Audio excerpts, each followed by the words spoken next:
Bum, bum. And I'm live. Good evening, EGP learners. Welcome to the mid-August EGP Learning News Update. It's Andy here.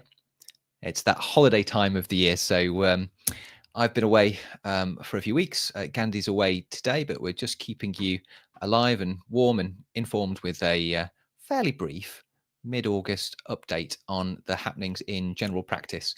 This is the usual soft start that we usually do with our live broadcasts to allow people a little bit of time to sneak in the back of the room and get a cup of tea, coffee as the latecomers arrive. So we'll give that just a few moments. Got an interesting session today. I say it's going to be a little bit shorter than normal without Gandhi to bounce things off. You guys out there can be helpful by popping any sort of comments or reactions or thoughts about what we are discussing on screen, or really anything else GP related, and I'll bring things that are appropriate onto screen and react and comment. Interesting tonight, I think the main thing that we'll be looking at is the letter that Wes Streeting wrote to general practice. Quite a positive letter. We'll be having a think about the content of that letter and perhaps reading between the lines and thinking about why a letter like that might have been sent at this point in time. So it's going to be really interesting, and looking at one or two related stories as well. So say hello if you're out there and able to type. To give us some encouragement. We'll get going in just a moment. In fact, I'm going to reach for the media assets to run the banner in a second. So, okay, let's get going. So welcome, EGP learners. This is the mid-August general practice happenings and goings on update from EGP Learning. It's the summer, it's holiday season. I've been away on holiday. Gandhi's now away on holiday. So it's just me this evening updating you, but we've got some really interesting stories. The main focus will be the, dare I say, love letter, or at least very positive letter from Wes Streeting to general practice that was sent on the 11th of August. We'll be unpicking that as well as some other stories. Let's crack on and tech enhance your primary care and learning.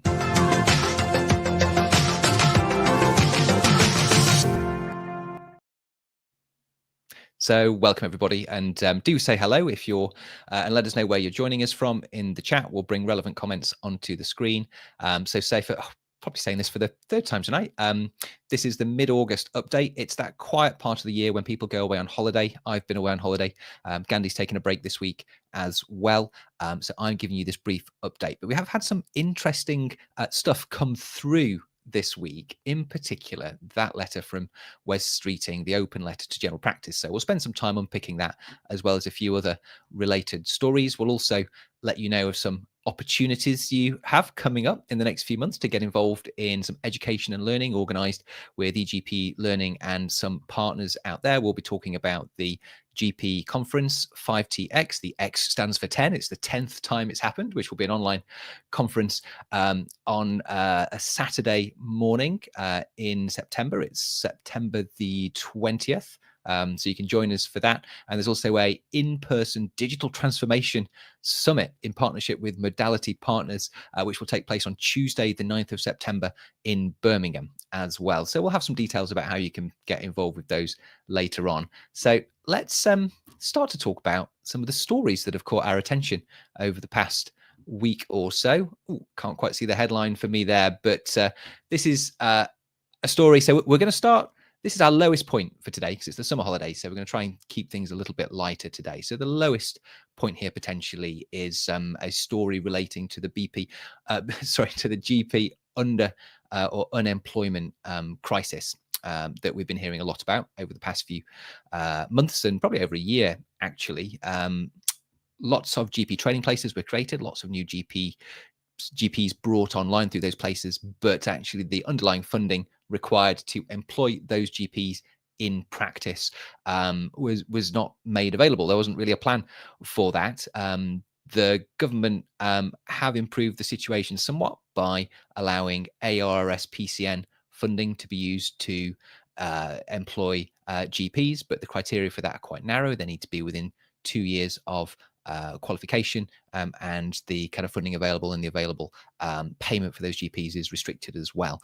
But that's helped things somewhat. However, the BMA and people generally are still hearing stories of people either being unemployed as GPs or underemployed, not being able to access the amount of work that they would like to. So this story in Pulse just highlights that new RCGP data showing that 4,200 GPs finished their training. So last week, so this is quite topical. It's the time when GP training programs sort of finish and people graduate from them, and they're hearing that many are struggling to find work. The BMA have had a survey for GP practices to complete, indicating, of the GPs that respond and that they're aware of, how many would like to, how many additional sessions would people like to work but are unable. And from that, they've reached a calculation that 1.26 million extra GP appointments could have been delivered by GPs available and wanting and looking for work every month if those trainees were fully employed, if those GPs looking for it were fully employed. So the BMA have an ask for GPs out there, and I guess we'll make that ask of people as well. There's a calculator on their website, which you can link through via the Pulse article, actually, which we'll pop a link of in the show notes. You can link through, use their calculator to add to their understanding of underemployment of GPs. And there's a template letter to MPs, actually, that you can write to raise awareness of the GP underemployment crisis or problem as described. So I think that's a really interesting story, and a bit of a call to action for GPs to participate in that bit of work with the BMA. Moving on to the next story, which is a bit more of a positive story, really. So another story from Pulse. So considerable improvement in GP access and satisfaction over the past year, data shows. So I'm going to dig a little bit deeper, actually, and we'll go back to the data set that this article refers to. So the article's alluding to the letter from Wes Streeting, actually, because he makes reference to this data quite a lot in the opening part of his letter. Essentially, the government's data through the Office of National Statistics, who are now collecting and publishing data on patients' impressions and thoughts and satisfaction with general practice. So they released some more data this week, and it's actually showed improvement in satisfaction with general practice and people's perception of access, and actually a lot of other parameters as well. And this is a reversal of the trend of the last few years, which has shown reductions in GP satisfaction amongst patients, and that's really positive, and it's something that the government is talking about in that letter from Wes Streeting. So I guess just thinking about some of the highlights. So it showed that 73.6% of patients describe their GP experience as good. That's an increase of 6.2 from last year. In terms of GP access, 74.2% of patients said they find it easy to make contact with their GP practice. So that's an increase of over 13% from last year, which is positive. And 19.4% of people said that the service provided by their GP has got better in the last 12 months. So, and that's 4.5% more than said the same thing last year. So more people are saying that there's an improvement year on year in their GP service. So that's really, really positive. Often find it interesting to just look behind the stories and look to the actual data. And I always encourage people to do this themselves. We'll have the links in the show notes. I'm going to zoom in a little bit here on the screen just so we can see. The data is always fairly easy to find. So this is on the Office of National Statistics website, and this is the experience of NHS and healthcare services in England, July 2025 data. Summarizes the main points. Often you'll find that the summaries are what news articles sort of lift and quote. I suppose it's what the authors have selected as their most interesting or impactful pieces of information or insights, and those often find their way into the news articles.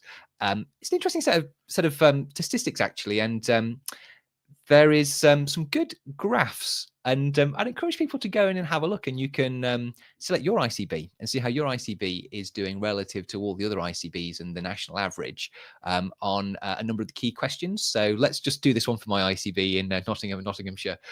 So this is the percentage of adults finding it difficult to contact their GP practice. So overall, the blue line has decreased over time. I'm not quite sure what we're going to find, but let's find Nottingham, Nottinghamshire ICB. So interesting. So I guess Swinton, for most of the graph, it's following the national average, but with a significant uptick in the most recent data to 18, which is we're going from being below national average on this negative indicator to being significantly above 18%. So that's interesting. But you can have a look at all of your all of the ICB's performance against the key questions, and it's a really interesting sort of data set, I think, to have a look at. But overall, the headline figures are positive for general practice, and that is something that Wes Streeting has been talking about. So I guess that might bring us through to our main story, which is so this headline says Streeting reconfirms commitment to new GP contract and partnership model, which I think is leading us in to the main story for today, which is to have a look at that letter that he sent to general practice.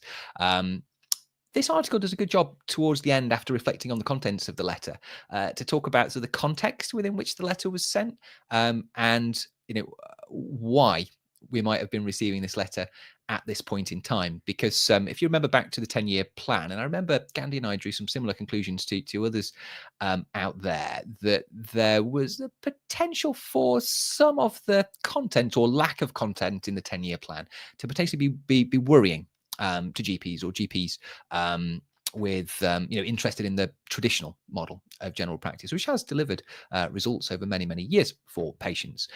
So the 10-year plan didn't mention a new contract for general practice, and that was interesting in its absence. We felt that maybe that was because it was going to be dealt with elsewhere, but that was worrying for many people, as that's something they previously said that they were working towards. The only new contracts that the 10-year plan did mention were regarding general practice were the small neighborhood provider contracts and the multi-neighborhood provider contracts, which it said ICBs will be able to award to, yes, GP providers, but also other providers such as NHS trusts, for example.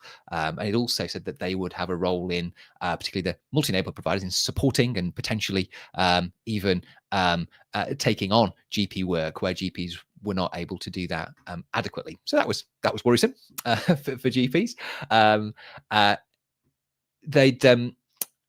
GP leaders had some had expressed concerns that elements of the 10-year plan could threaten the GP partnership model.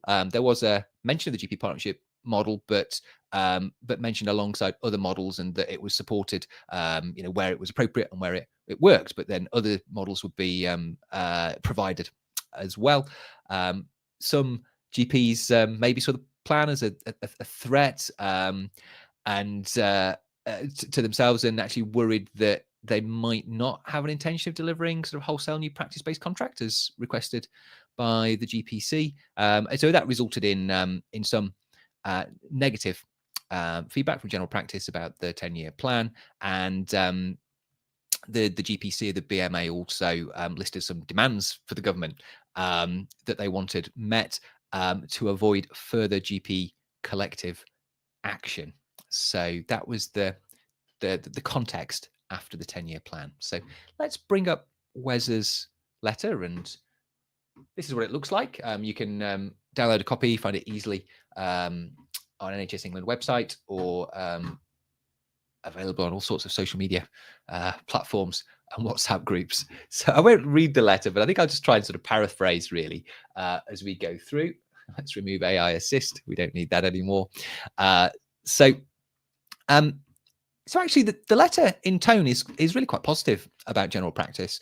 He spends quite a lot of time acknowledging improvements reported by patients in terms of access to general practice and general satisfaction with general practice, as per the Office of National Statistics data, which we discussed earlier, and says that this is a reversal in trends and that things are improving in general practice after a few years of decline over the last few years. He has a lot to say about general practice. So he's serious about general practice. The 10-year plan and neighbourhood health service will have GPs at its heart. He spent time listening to general practice.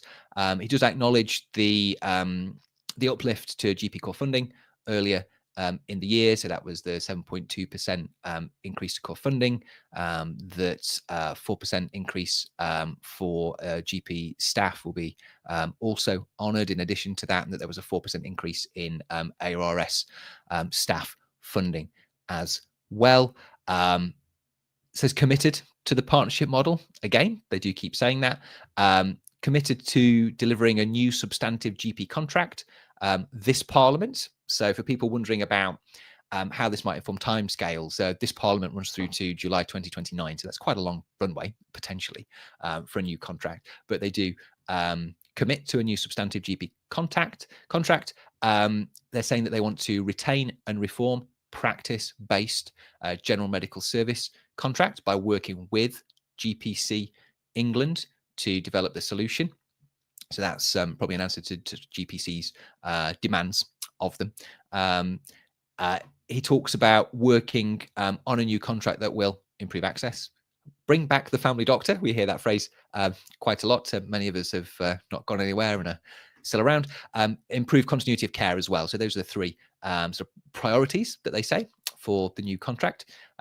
They talk about from next year giving GPs the opportunity to take on the single neighbourhood contracts to bring together and improve multidisciplinary team working in neighbourhoods. So just highlighting that they will be able to hold those contracts. And they also say GPs are in the best position to do this. So highlighting that perhaps in many places, ICB dependent, GPs may be the first place that they look to deliver these contracts, potentially.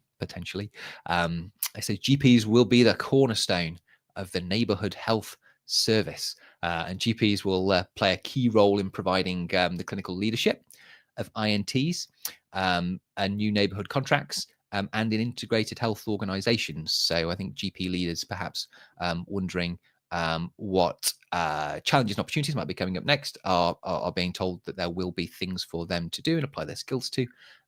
Talks about reinvesting savings into transformative improvement. So I take that to mean that where there are improvements and savings to the system, that there will be an opportunity to use those for transformative change and improvement for patients, not necessarily to square off budget deficits. So there'll be some reinvestment of savings. It ends by saying still more to do, but clear improvements have been seen.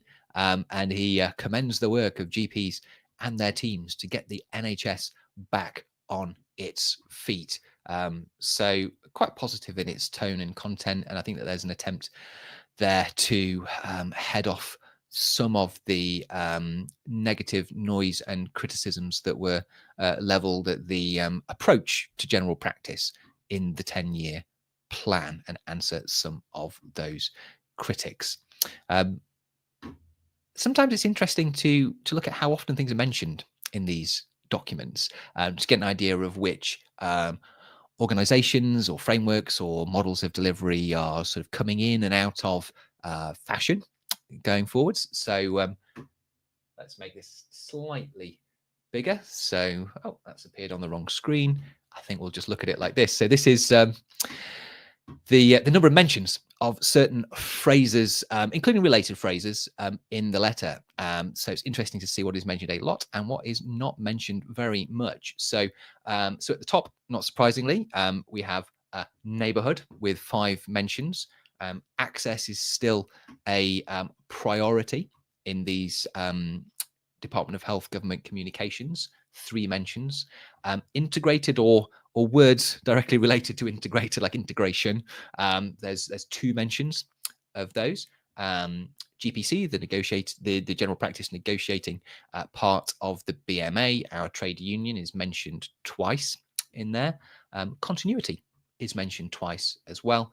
Partnership, as it relates to the partnership model, is mentioned once. No mention for GP federations, and we tend not to hear a great deal about that model or framework or that type of organization at the moment, although there's many still out there doing great work and often working together with primary care networks. And primary care networks or PCNs not mentioned in this letter. There was mention. There wasn't actually a mention. I mentioned the ARRS 4% uplift, but I don't think that was actually mentioned within the letter. So quite an absence of PCN related terms. And actually, it did mention something that the PCNs were doing without talking about it being related to PCNs or additional roles reimbursement scheme, because it mentions an increase in general practice numbers, but it doesn't say that that's due. The numbers given are due to the GP ARRS funding. It mentions 82 million, which is the funding, but it doesn't mention that it's related to primary care ARRS. So I think that's interesting. But there is some mention of new small neighborhood provider contracts. So perhaps an indication of a direction of travel from primary care networks to small neighborhood contracts, potentially. But sometimes you can read too much into these things and be surprised by later developments. So if anyone I can tell that there's quite a lot of people watching, but people are being quite quiet this evening. So I'm wondering if anyone wants to say what their reaction is to the letter from Wes Streeting, then please go ahead and pop that in the chat, and we can share that and react to it. However, if people are a little bit too timid for that on this warm and sweaty evening, then it's perfectly fine to sit back and enjoy in sort of quiet, relaxed state. So next, I'm just going to let you know about some opportunities to get involved with things that are happening with eGPlearning and things that will be involved in over the next few months. The first is the, let's bring it onto the screen. So here we are. So, I like that view. That's good. So the GP5TX. So this is general practice, training trainers to train trainees. That's the 5 Ts. And X is for 10. This is the 10th time that this has been run. This is a Saturday morning remote conference, really, really enjoyable. You can join from the comfort of your armchair at home and be exposed to really interesting array of speakers and topics focused on GP trainees. I attend this and help facilitate every year. I'm not a GP trainer, actually, but I do train medical students. And I find a lot of the content actually helpful for me in that role. And the cost is pretty minimal to register, £35 early bird rate. Click the register button to register. And there's lots of really interesting topics. We'll put the link to this in the show notes. I'm particularly interested in this topic, which is Generation Z GP registrars versus Generation X trainers. Is there a conflict over professionalism? Is that inevitable? I suppose millennials are somewhere bridging that gap in the minute, but I'm really interested in an exploration of the difference in sort of attitudes to work-life balance and other concepts between generations and, experience most acutely, I guess, between trainers and trainees. So that's going to be really, really interesting. Another event that is happening is the Digital Transformation Summit. So this is in partnership with Modality. Gandhi has a connection with them. I don't, but I will be supporting the conference. That's on Tuesday, the 9th of September. That'll be face-to-face in Birmingham.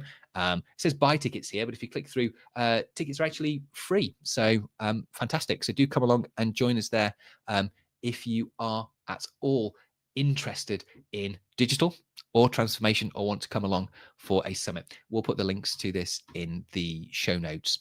So hopefully people have enjoyed this brief update. Just to summarize briefly what we've talked about. So we highlighted that the BMA have some resources on their website to help with the GP under or unemployment crisis, allowing people and practices to go on and help them with their calculator to try and assess the scale of the problem of GP underemployment. And there's a template letter for GPs and practices to download, customize, and send to their MPs to raise awareness of the GP underemployment crisis. Many GPs were trained. There wasn't as much thought put into putting the funding in place to actually employ them in practice to deliver appointments to patients. The problem we have now is that GPs are out there without the funding to put them in front of patients, and the BMA wants to do something about that. So please help the BMA with that. We looked at the Office of National Statistics data around GP access and satisfaction and saw that there was a significant improvement in that data.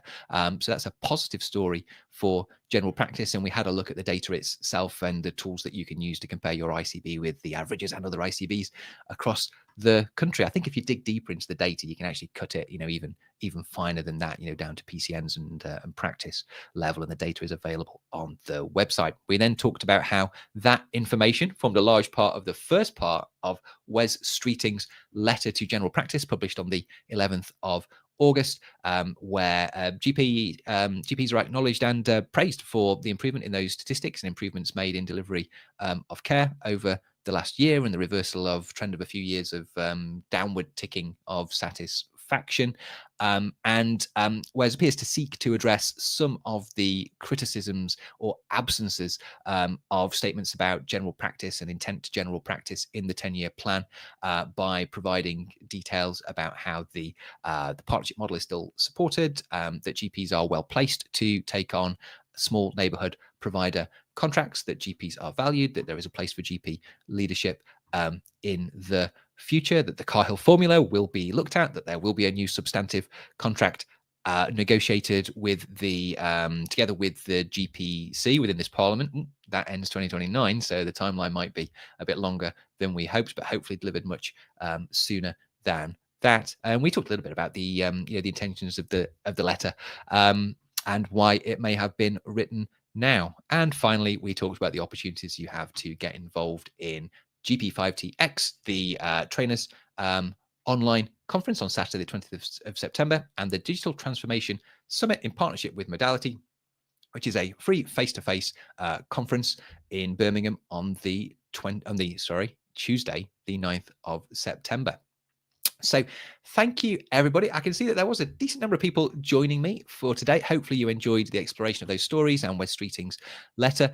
Thank you for joining me. Normal service will resume soon after the summer holiday season, when we will continue to tech enhance your primary care and learning. Thank you very much and take care. And comment. Yeah, thanks, Elizabeth. Thank you very much for the thanks. Okay, take care and good night and goodbye.